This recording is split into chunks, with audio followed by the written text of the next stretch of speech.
buksan natin yung pasalubong ng alaga ko. Anong klaseng food ito?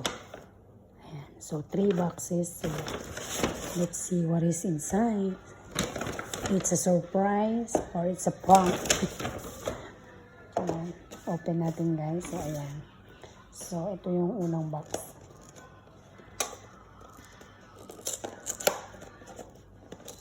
Hirap buksan, ha?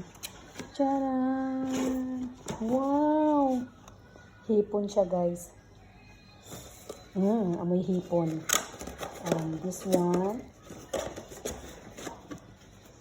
A potato fries with cheese. Ito ba?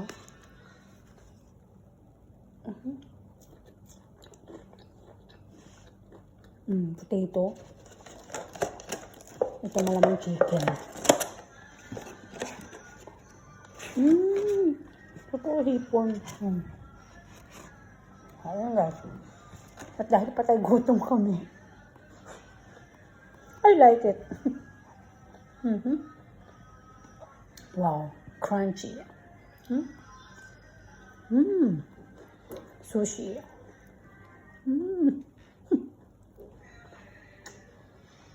Sarap. Hipon na hipon. Sarap.